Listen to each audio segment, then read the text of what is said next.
Shabbat Shalom. This is Daniel John Lee with Torah Restoration Ministries. It is now Friday night.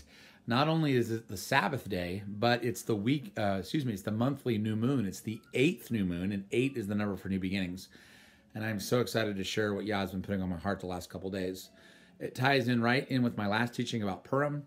And while I can't say thus saith Yah, I can say that I really, really feel impressed by, I believe Yah's telling me some things. We'll have to wait and see if this is from Yah. But man, oh man, things are lining up. So I don't know how many of you know this, but next year we're going to have an Adar bet. What does that mean? Usually we have 12 months in the Hebrew year, just like we have 12 months in the secular year. But this year we have to actually have an Adar bet, 13th month, because if we don't, we're going to have Sukkot in the summertime. We're going to have Passover in the winter. It's just not going to work. So we have to have an Adar bet. This happened in 2010. It happened in 2013, and now it's going to happen in 2018. And because of this Adar bet, it's very likely that the 1335 days, the 1290 days that are described in Daniel, and the 1260 days that are described in Revelation all fit in. Does that mean the Great Tribulation will start this next Purim? It's looking that way, but I can't say thus saith Yah. All I can do is share with you what I believe Yah's showing me. So here we go. I'm going to try to record this whiteboard as good as I can. I'm going to do the best I can to try to record this as best I can. So here we go.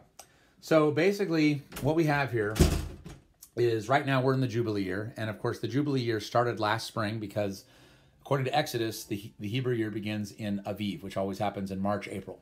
So it began last spring, and the Jubilee year will end this upcoming spring. But before we get to that point, I want to show a few things here. So I'm going to try to get this so that it's showing the whiteboard as good as possible. And I'm going to try to make this as clear as possible. So basically what we have here... Ooh, this marker's not working. Well, basically what we have here is, this is 2018. Now, I'm going to put the secular dates and then I'll correlate it with the Hebrew dates. So let's just say this is January of 2018. This is February. Here we have March. And here we have April. Okay? And then May we'll put right here. Okay, so now, right now we're in the 8th Hebrew month, right? And we're in October, end of October, going into November.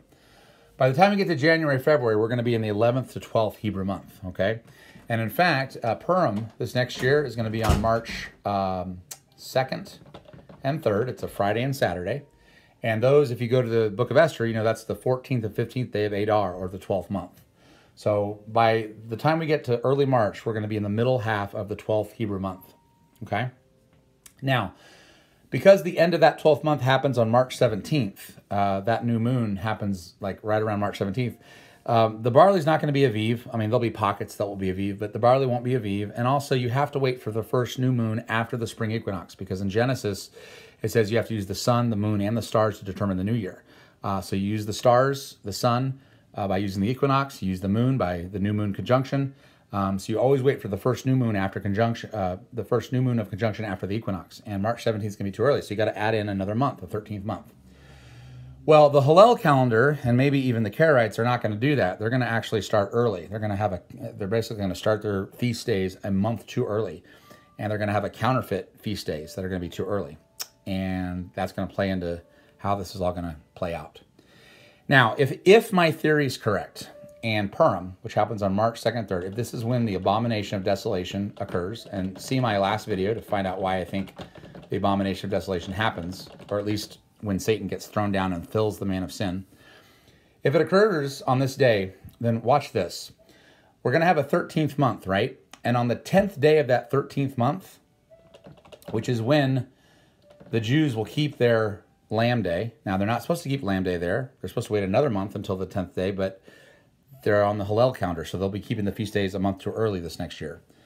Well, if you go to the 10th day of the 13th month, that day, that counterfeit Lamb Day, if you will, it's exactly 1,290 days from that day to the Feast of Trumpets 2021, which is exactly 3.5 years later, okay? 1,290 days from the counterfeit Lamb Day till the Feast of Trumpets 2021. Now, if you go to the real Lamb Day in April, the real Lamb Day, when you're supposed to have it on the 10th day of the first month, That's exactly 1,260 days. 1260 to the Feast of Trumpets of 2021, 3.5 years later. Now check this out. If you go to the book of Zechariah, Zechariah receives all of his revelation on the 24th day of the 11th month.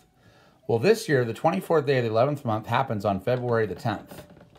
That will be the 24th day of the 11th Hebrew month. Well, guess what? This particular year, because we have an 8-hour bet, if you count from the 24th day of the 11th month, February 10th, 2018, all the way to Feast of Trumpets, 2021, you have exactly 1,335 days. In Daniel, you have the 1335, the 1290, and the 1260. So they all fit. Now, what's going to happen on these dates? Anyone's guess. But what I speculate is Satan will be cast down around Purim. I mean, again, if this is the year. Satan will be cast down around Purim, and it will manifest physically in some sort of huge nuclear war or whatnot. By a couple weeks later, in late March, when you have the counterfeit Lamb Day, that will be when he basically fills the man of sin, and he comes as a lamb but speaks as a dragon. Basically, he takes his throne at that point, and he's going to start chasing the woman. And we're going to be chased from that point all the way until Lamb Day in April, the real Lamb Day.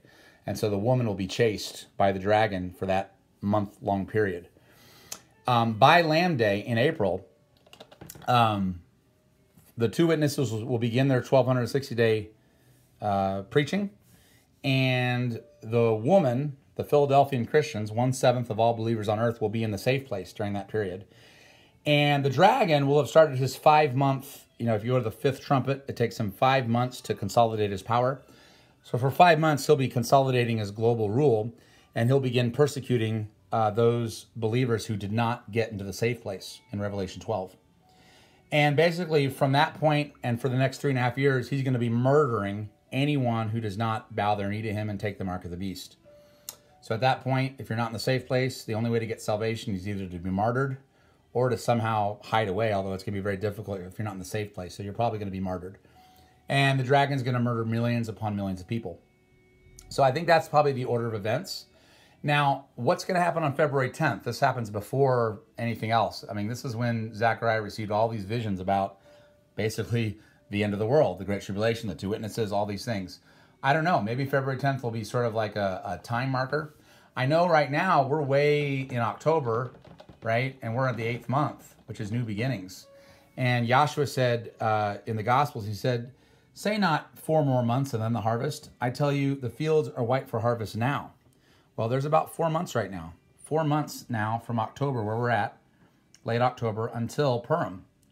So we're not supposed to wait until 4 more months. We need to be evangelizing now, because if the abomination of desolation is going to begin just as this Jubilee year is ending, then we only have 4 more months, and then the night will fall in which no man will work. In fact, the only people that will be evangelizing during the Great Tribulation will be the martyrs who get killed, and of course the two witnesses who also eventually get slaughtered in the streets of Jerusalem.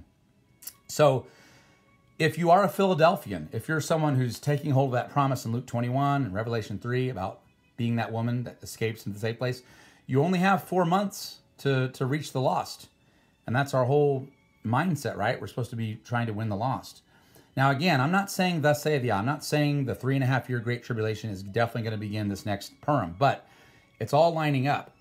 And people say, well, Daniel, I thought there were supposed to be 7 years. It says 7 years in the book of Daniel. Why are you only talking about 3.5 years? Yes, there's 7 years in Daniel, but by the time you get to Revelation, you only have a 3.5-year period. The 42 months, the 1260 days, the 1290 days, even the 1335 days, the times and a half time, those are all the same period.